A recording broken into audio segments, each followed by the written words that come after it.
Hello friends, सी language में programming skill को develop करने की सीरीज में हम देख रहे हैं रिकर्शन से related programmes.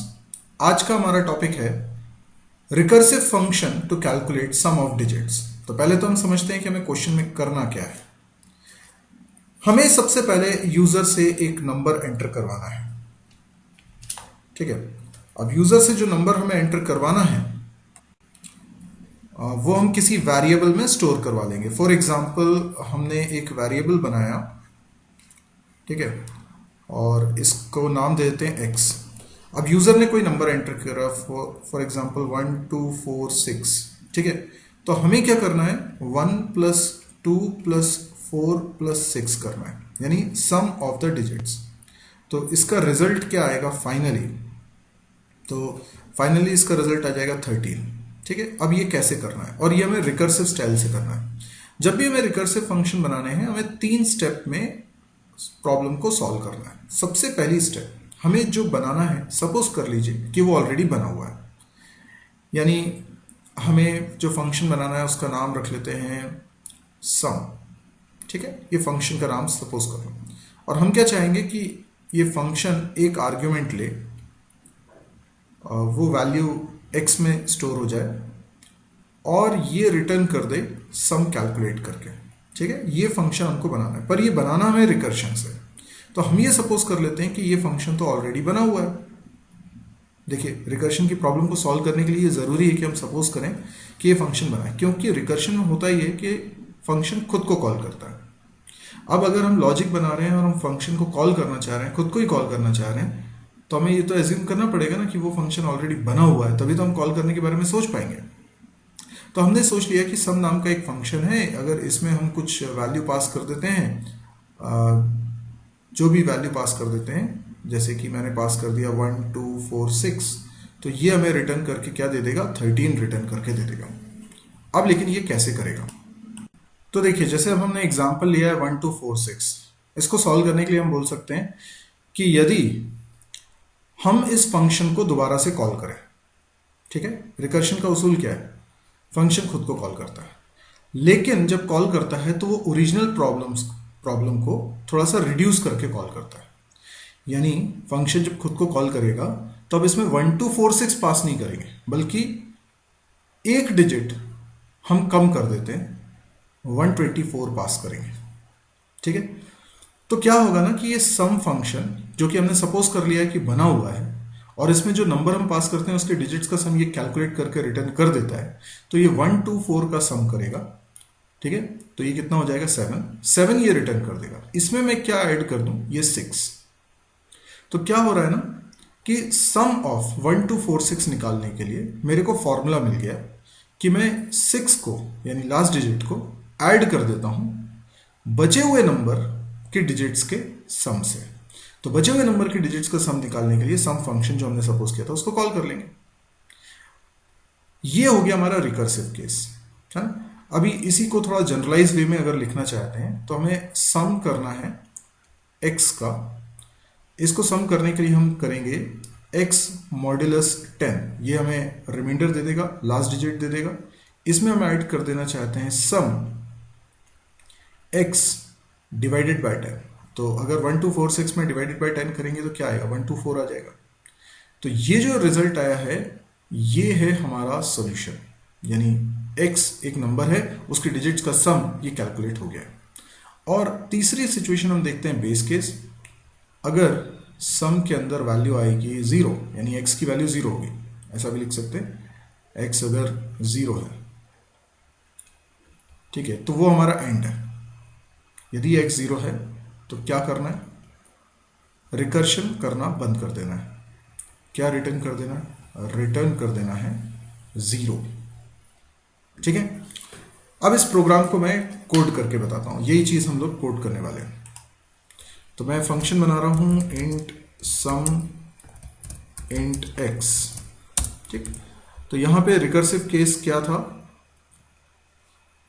x modulus 10 plus सम फंक्शन को दोबारा कॉल करते हैं और इसमें पास करते हैं x बाय 10। ठीक, ये जो रिजल्ट आएगा ये मुझे रिटर्न करना है। ठीक, ओके, लेकिन एक बेस केस भी हमें बनाना होता है। बेस केस क्या है? यदि x की वैल्यू 0 है तो सिंपली क्या रिटर्न कर दें? रिटर्न कर दें 0। ठीक है, अभी इसको मैं एक बार ट्रेस करके और आपको बताता हूँ। ठीक है, एक फ्रेश एग्जांपल से ट्रेस करके बताता हूँ। जैसे x की वैल्यू इनिशियली मान लीजिए 1 2 4 6 है। ठीक, तो सम फंक्शन को हमने कॉल किया, हमने 1 2 4 6 पास किया। ठीक, अब क्योंकि x की वैल्यू 0 नहीं है तो यहां पे रिटर्न होके क्या आएगा? x मॉड्यूलस 10 यानी कि 6 plus sum of x divided by 10 यानी 124, और सम ऑफ 124 की जगह पे रिटर्न होके क्या आएगा? 4 यानी x modulus 10 plus x divided by 10 sum of 12।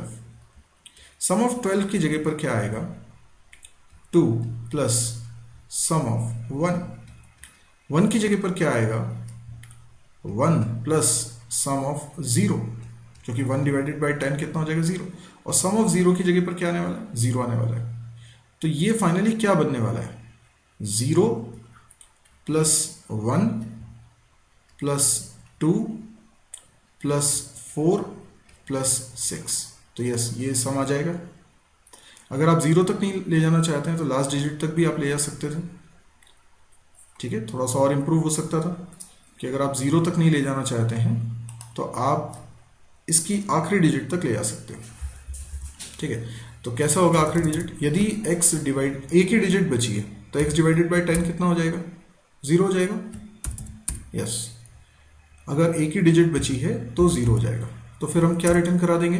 वो जो डिजिट है वही रिटर्न करा देंगे।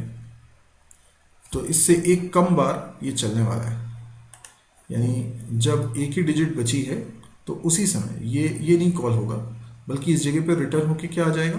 Simply last digit. Last digit क्या है? 1। ओके, अब इसको टेस्ट करने की बारी है। टेस्ट कैसे करेंगे?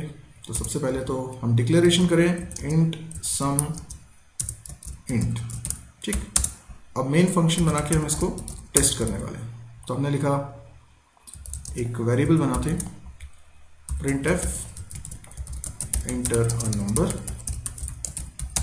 scanf, ठीक है, %d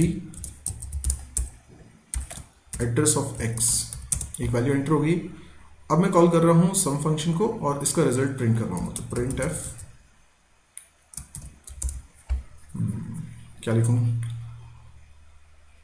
सम इज %d, और यहां पे सम फंक्शन को कॉल कर लेता हूं और उसमें x पास कर देता हूं। Get ch program end. ठीक है, तो जो नंबर यूजर एंटर करेगा वो इसमें पास होगा, उसके डिजिट्स का सम कैलकुलेट होके प्रिंट हो जाएगा। तो मैं इसको रन कर रहा हूं। एंटर नंबर, जैसे मैंने एंटर किया 1 2 4 6, तो इसका आंसर आना चाहिए 13। यस, बिल्कुल सही है। अभी एक और बार रन करके देखते हैं। मैंने रन किया, नंबर लिखा 2209। अब आप देखिए 2209 का भी सम 13 होता है। ओके, ये देखिए 13 आ रहा है। कुछ और नंबर ले लीजिए, जैसे आपने नंबर ले लिया 1012, तो कितना हो जाएगा? 4 हो जाएगा इसका रिजल्ट। यस, 4 आ गया। तो इस तरीके से हमारा प्रोग्राम बिल्कुल सही बन चुका है। अब यदि ये वीडियो आपको पसंद आया तो आप इसको लाइक कर सकते हैं। यदि आपको लगता है कि कुछ डाउट्स है तो आप कमेंट्स के जरिए पूछिए। यदि आपको इस तरह के और वीडियोस देखने में इंटरेस्ट है तो आप इस चैनल को जरूर सब्सक्राइब करिए। और यदि आप कंप्लीट लिस्ट देखना चाहते हैं मेरे वीडियोस की तो आप मेरी वेबसाइट पर आइए www.mysirji.com। मेरे YouTube पे एक से अधिक चैनल है, तो शायद सारे वीडियोस अभी आपने ना देखे हों। इस साइट पे आइए, आपको 700 से ज़्यादा वीडियोस आज की डेट में अवेलेबल मिल जाएंगे। इसके अलावा वहाँ पे और भी बहुत सारा कंटेंट मिलेगा, लाइक कैंपस प्रिपरेशन से रिलेटेड ऑब्जेक्टिव क्वेश्चंस मिलेंगे, इंटरव्यू क्वेश्चंस मिलेंगे, या आपको प्रोजेक्ट्स चाहिए तो प्रोजेक्ट्स भी मिलेंगे। बहुत कुछ कंटेंट यहाँ पर मिलता है। C++ के नोट्स चाहिए वो भी मिलेगा, और भी लैंग्वेजेस हैं। तो आप एक बार विजिट ज़रूर करिए, और अगर आपको पसंद आया तो आप इसको प्लीज़ शेयर ज़रूर करिएगा। Thank you.